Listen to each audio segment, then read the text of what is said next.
Alright, so in part 1 of the More with Less Church, we told you how you can begin the process of doing less at your church but end up having more resources and more impact.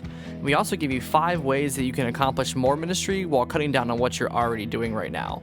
So if you happen to miss that first video, make sure you check that one out as well. Now, as promised, in this part 2 video, we're going to provide you with 5 more ways that you can do more with less in your church, with staffing, your building, and finances.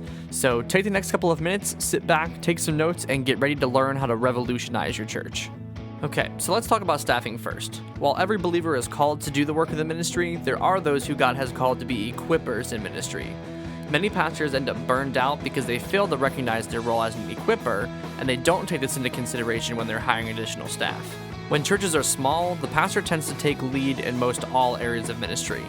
But as growth continues, the pastor must plan ahead if he wants to sustain the growth.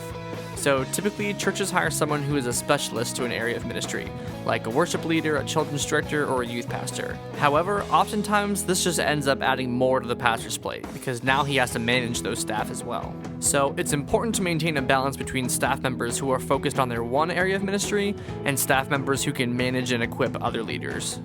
Alright, so the next thing we'll look at with staffing is building your team.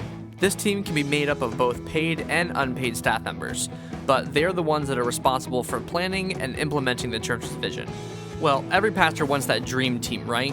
Creative, talented, smart all-stars that just click together. Well, I'll guarantee you one thing. You will never get your dream team if you're going to hire people without a plan. So here are 6 characteristics that can help you to begin building your dream team. Number 1, keep it small. It doesn't matter what size your church is, great team dynamics happen when there's a small, close-knit group of people. 5 to 8 are ideal. Number 2, they have a shared call. When building a team, the pastor should always have the final call on who gets added to the team. But if the pastor is not gifted with determining who is a good hire, then the call should be shared by the team. Number 3, they must have a single focus. When looking to add a new hire, the question shouldn't be whether or not they're just going to do a good job in that area of ministry. But the question should be whether or not they are passionate about the same vision that your team has. Number 4, they need to have healthy relationships. Healthy relationships are at the core of a dream team and are built when there is trust within that team. Number 5, there must be real empowerment. When someone is the head over ministry, then they should be the ones who call the shots for everything. And number 6, they need to have full collaboration. This means that every team member's first priority is to that team and then to their specific ministry. This means that they are willing to take off their ministry hat in order to work together for the larger picture.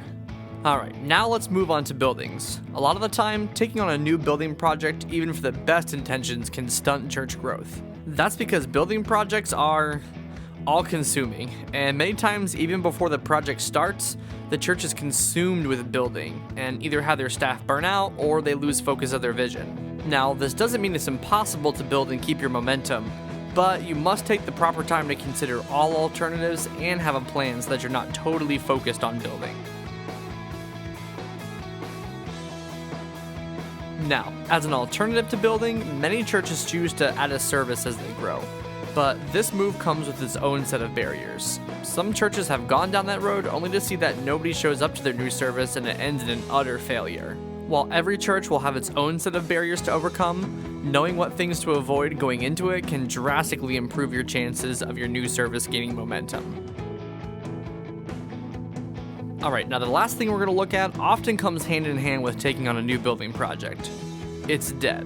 In our credit-driven society, debt is seen as a necessary evil by many. I mean, of course you have to borrow money when building a building, but oftentimes churches get captured by their debt because they fail to adequately account for the hidden costs of having debt.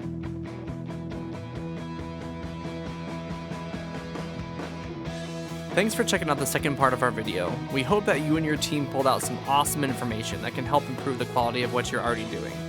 If you'd like to get some more practical information to go over with your staff, make sure that you check out our workshop to give you some help implementing these steps. Also, don't forget to pick up your own copy of The More with Less Church. Thanks for watching our video.